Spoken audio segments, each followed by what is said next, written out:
Hello together. I'm glad you found the time to listen to my stories. And I'm standing here in Chiang Mai on my last day in Thailand.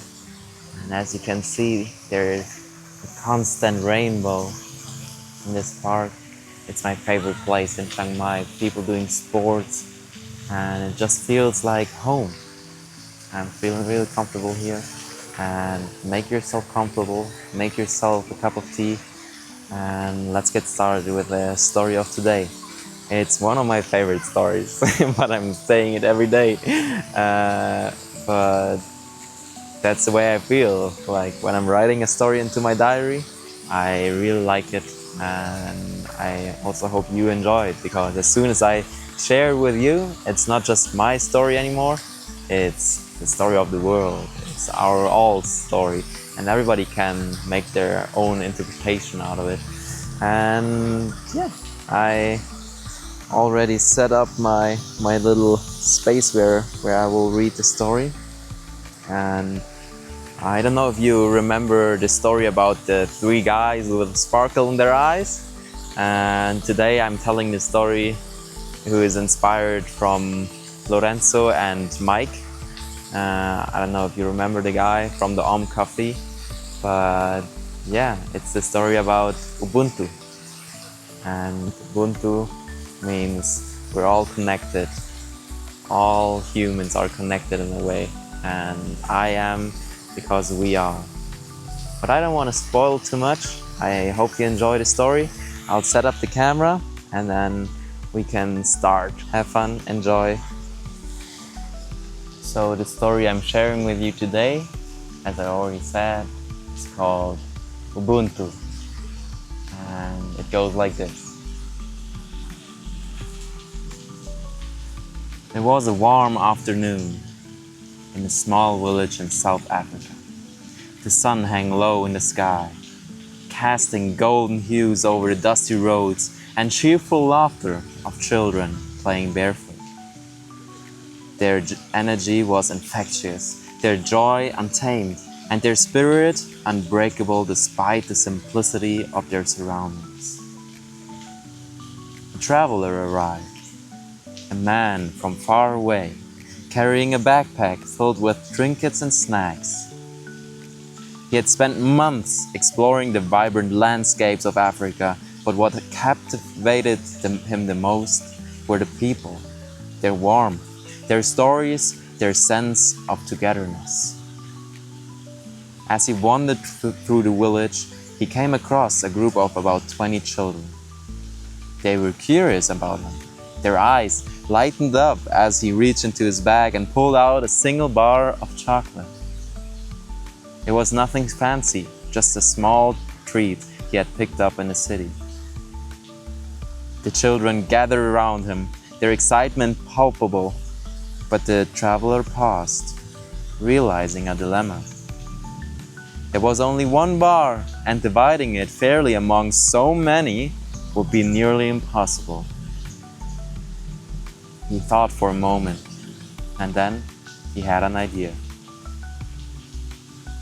"Let's make a race," he said, smiling. "The fastest one to the big tree at the edge of the field wins the chocolate." The children's faces lit up, and they eagerly lined up, their bare feet kicking up dust. He raised his hand and shouted, "Ready, set, go!" They sprinted with everything they had. Laughter and determination filled the air. Each child was driven by the thought of holding this sweet treasure in their hands. When the dust finally settled, one boy stood victorious, clutching the chocolate bar. The traveler watched, curious about how the moment would unfold. Would the others feel jealous?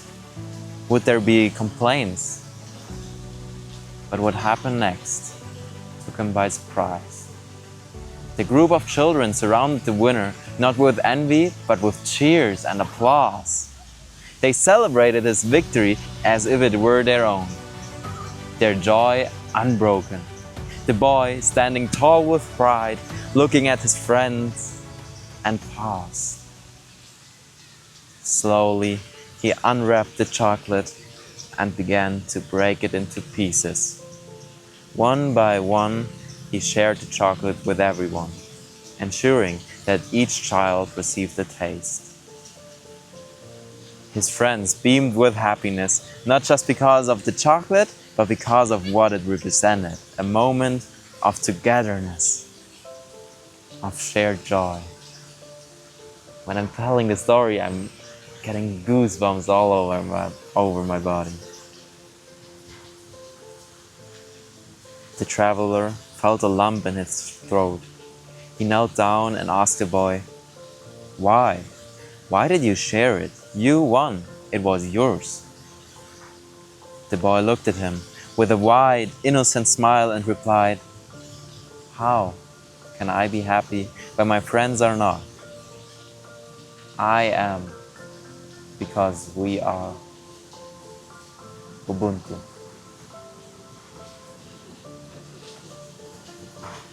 The traveler sat down under the shade of a tree, reflecting on what he had just witnessed. In that simple moment, these children had taught him something profound, something he felt the world needed to remember: Ubuntu. In Zulu, this word means "I am because we are." It's a philosophy rooted in the idea that our humanity is interconnected. We are not just individuals, we are part of a greater whole. To be truly human is to uplift one another, to share love, joy, and resources, and to find happiness in the happiness of others. The way we are raised shapes us, and in this village, sharing was not just an act, it was a way of life. These children had learned that love multiplies when it's shared, that joy is sweeter when it's collective. And as the traveler walked away from the village, he felt lighter, as if he had been given a gift from far greater than chocolate or laughter. He carried the memory of those children, a reminder that the world is brighter when we embrace the spirit of Ubuntu. It wasn't about sharing chocolate, it was about sharing life. And in that simple act, they showed him the true essence of humanity. I am because we are Ubuntu. What a beautiful idea, that your happiness also depends on the happiness of others in a way. And by sharing your love and your happiness increases. And with that idea, I hope I made your day a little bit sweeter, and enjoy, keep your smile, and go out in the world. Bye bye.